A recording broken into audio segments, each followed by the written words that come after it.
तुम्ही गुंतवलेले पैसे बुडू शकतात का? तुम्ही कुठेही पैसे गुंतवत असाल, म्युच्युअल फंडमध्ये गुंतवत असाल, FDमध्ये, RDमध्ये, सहकारी बँकेमध्ये, नॅशनलाइज बँकेमध्ये, इन्शुरन्समध्ये किंवा कोणत्याही स्कीममध्ये तुम्ही पैसे गुंतवणूक करत असाल आणि तुम्हाला जर भीती वाटत असेल पैसे बुडतील का याची, तर तुमच्यासाठी हा खास व्हिडिओ आहे. नक्की शेवटपर्यंत पहा आणि जाणून घ्या तुम्ही गुंतवलेले पैसे बुडू शकतात का, बुडले तर काय काय परिणाम तुमच्या आयुष्यावरती होऊ शकतो आणि ते कसे बुडणार नाहीत किंवा तुम्ही कशा पद्धतीने त्याचं अलोकेशन करावं हे आजच्या व्हिडिओमध्ये मी तुम्हाला सांगणार आहे. नमस्कार, मी आकाश गोंदावले. मागच्या 10 वर्षापासून लोकांना आर्थिक साक्षरतेचे धडे देतो आहे आणि मागच्या 22 वर्षाचा अनुभव मला फायनान्शियल सेक्टरमधला आहे. मी फायनान्शियल फ्रीडम मास्टरी या प्रोग्रामच्या माध्यमातून लोकांना आर्थिक साक्षर करतो आहे. मित्रांनो, आजचा जो व्हिडिओ आहे तो प्रत्येकासाठी अतिशय महत्त्वाचा आहे. याच्यासाठी महत्त्वाचं आहे की तुम्ही गुंतवणूक केलीच नाही तर तुमचं उज्ज्वल भविष्य होऊच शकत नाही, पण गुंतवणूक जर केली तर गुंतवणुकीबरोबर एक गिफ्ट येतं आणि त्याला रिस्क असं म्हणतात. या जगाच्या पाठीवर there is no investment without risk. मी असं म्हणतो की या जगात अशी कोणती गुंतवणूक नाही आहे जिला रिस्क नाही आहे. रिस्क काय तर फायनान्समध्ये खूप साऱ्या रिस्क सांगितल्या जातात. त्याच्यापैकी महत्त्वाच्या अशा फक्त 2च रिस्क मला वाटतात गुंतवणुकीबद्दल. त्यातली पहिली रिस्क आहे की तुम्ही गुंतवलेले पैसे बुडू शकतात आणि दुसरी रिस्क आहे की तुम्हाला अपेक्षित परतावा मिळणार नाही. म्हणजे काय की तुम्ही समजा उदाहरणार्थ 50,000 रुपये गुंतवले तर होऊ शकतं की तुमचे 50-50 बुडू शकतील किंवा 20-30 बुडतील, 10-20 शिल्लक राहतील. म्हणजे बुडण्याची रिस्क कोणत्याही गुंतवणुकीबरोबर आहे.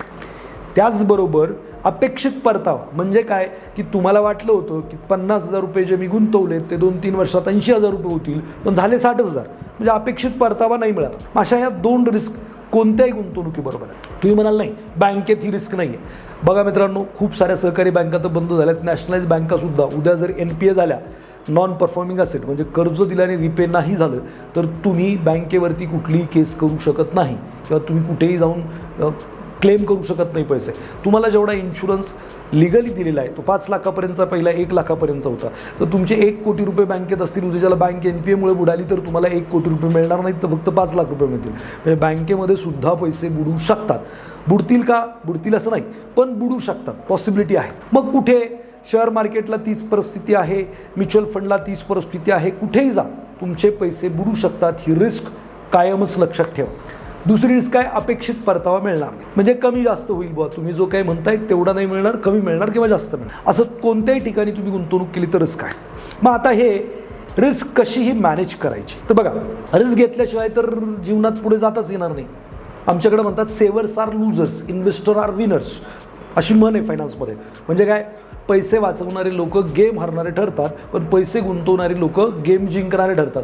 पण गुंतवून जर पैसे बुडाले आणि अपेक्षित परतावा नाही मिळाला तरी सुद्धा गेम हरू शकता. मग याच्यासाठी आम्ही म्हणतो की तुम्ही कॅल्क्युलेटेड रिस्क घेतली पाहिजे.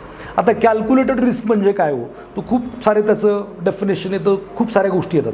तर साधं सोपं मी तुम्हाला समजवण्याचा प्रयत्न करतो की तुम्हाला साताऱ्याला जायचं आहे तर तुम्हाला घराच्या बाहेर पडण्याची रिस्क घ्यावी लागेल. तुम्ही घराच्या बाहेर न पडता साताऱ्याला कधीच नाही पोहोचू शकणार. आता कॅल्क्युलेटेड रिस्क म्हणजे काय आणि रिस्क म्हणजे काय, तर तुम्ही गाडी चालवायला घेतली आणि 180च्या स्पीडनी गाडी चालवायला सुरुवात केली. होऊ शकतं तुम्ही साताऱ्याला पुण्यावरून तासाभरात 1.5 तासातच पोचाल. ही एक पॉसिबिलिटी. पण जर चुकून काही धोका घडला, अपघात घडला तर होऊ शकतं तुम्ही साताऱ्याला पोचण्याऐवजी यमलोकी पोचाल किंवा हॉस्पिटलमध्ये पोचाल. म्हणजे काय की तुम्ही तुमच्या डेस्टिनेशनवरती पोचलेच नाही, जिकडे नव्हतं पोचायचं तिकडे पोचलात. का तर तुम्ही पूर्णपणे रिस्क घेत. आता पूर्णपणे रिस्कने एकतर तुम्ही लवकर पोचणार नाही तर नको तिथं पोचणार. क्लिअर आहे? आता तुम्ही काय केलं पाहिजे, कॅल्क्युलेटेड रिस्क म्हणजे काय, तुम्ही 60-70 किंवा 80च्या स्पीडनी गाडी चालवली, अपघात जरी झाला तरी कंट्रोलमध्ये झाला, त्यामुळं तुम्ही थोडं लेट पोचाल. पॉसिबिलिटी हे की थोडं लेट पोचाल, पण 100% पोचण्याची गॅरंटी मिळू शकते किंवा 99%, 95% तरी तुम्ही तिकडे पोचणार, याच्यात काही शंका बाळगण्याची गरज नाही. म्हणजे काय की गुंतवणुकीच्या बाबतीत जर हा पॅरामीटर लावायचा झाला तर मी साधं सोपं एक्झाम्पल देतो लोकांना की मित्रांनो, एका व्यक्तीचा पगार आहे 30,000 रुपये. आता 30,000 रुपये पगार आहे, त्यांनी बचत करून 1 लाख रुपये जमा केले आणि त्याला कोणीतरी त्याचा मित्र आला, त्याने सांगितलं बुवा तुला महिन्याला 5% परतावा देणारी माझ्याकडं गोष्ट आहे. असं काही नसतंय, पण उदाहरण देतोय. तर त्या व्यक्तीने 1 लाख रुपये त्याच्याकडे होते ते त्यांनी टाकून दिले त्या व्यक्तीकडे. महिन्याला 5,000 रुपये यायला लागले. 2-4 महिने 5,000 रुपये आल्यानंतर याच्या डोक्यात एक सुपीक आयडिया आली. सुपीक आयडिया काय आली की त्याचा दुसरा अजून एक मित्र होता, त्याच्याकडे 10 लाख रुपये गुंतवण्यासाठी होते. मग यांनी त्याला सांगितलं की बाबा मी तुला 3% महिन्याला पैसे देतो, तू मला 10 लाख रुपये दे. आणि मग त्यांनी 3% त्याच्याकडनं ते 10 लाख रुपये घेतले आणि इकडे 5% देणाऱ्याकडे टाकून दिले. आता बघा ही दुसरी केस, त्याला तिकडनं 50 येतो, 30 तो त्याला देत होता, 20 याला मिळत होते. हा फार खुश होता. पण अचानक तिकडे काहीतरी गडबड झाली आणि ती कंपनी बंद पडली. बघा पहिल्या केसमध्ये जेव्हा 1 लाख रुपये त्याचे स्वतःचे होते, 5% त्याला मिळत होते, त्या केसमध्ये बुडला असता तरी याची रुटीन लाईफ काही डिस्टर्ब झाली नसती. पण दुसऱ्या केसमध्ये जेव्हा त्यांनी त्याच्या दुसऱ्या मित्राची घेऊन 10 लाख रुपये टाकले जास्त रिटर्नच्या मोहापायी, तर काय झालं त्याचं की आता तिकडचं तर पैसे यायचं बंद झालं, पण समोरच्या मित्राला 30,000 रुपये द्यायचे, त्याचा पगारच 30,000 आहे.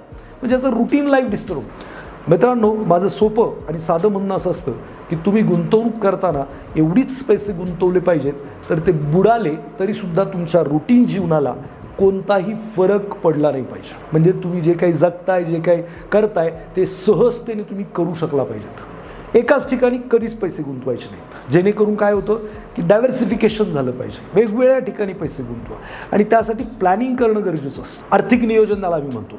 तर तुम्ही आर्थिक नियोजनाच्या मदतीनं जर गुंतवणूक केलीत तर काय होतं, कमीत कमी रिस्कमध्ये तुम्हाला जास्तीत जास्त परतावा कुठून मिळू शकतो, डायव्हर्सिफिकेशन कसं केलं पाहिजे, तुमच्या वयानुसार, तुमच्या मेंटल रिस्क टेकिंग ॲबिलिटीनुसार, तुमच्यावरती डिपेंडंट असणाऱ्या लोकांच्या नुसार आपण ते ॲसेट ॲलोकेशन प्रॉपर पद्धतीने करू शकतो. आणि जर त्या पद्धतीने आपण ते ॲसेट ॲलोकेशन केलं आणि बाकी मॅक्सिमम जे काही गुंतवणूक आहे, जे लिगल ॲस्पेक्ट आहेत गुंतवणुकीचे किंवा ॲसेट्स आहेत म्हणूयात, अशाच ठिकाणी ते पैसे गुंतवले तर मेजरली तुमचे पैसे बुडणार नाहीत आणि ते तुम्हाला अपेक्षित परतावासुद्धा देतील. तर यासाठी जर तुम्हाला काही मदत हवी असल्यास खाली दिलेल्या नंबरवरती संपर्क करा. फायनान्शियल प्लॅनिंग करून घ्या की कसं काय तुम्हाला करावं लागेल, तुमचे जे काही उद्दिष्ट आहेत, गोल आहेत ते पूर्ण करण्यासाठी त्याचा काय रोडमॅप असू शकतो, पॉसिबल रोडमॅप काय असू शकतो आणि ज्याच्यावरनं तुम्ही चाललात तर किती दिवसामध्ये तुमचं जे काही गोल आहे ते तुम्हाला पूर्ण करता येऊ शकेल. या कामी मदत नक्कीच मनी अकॅडमी आणि मनी अकॅडमीची टीम तुम्हाला करेल. संपर्क करा आणि भेटूयात पुढच्या व्हिडिओमध्ये. धन्यवाद.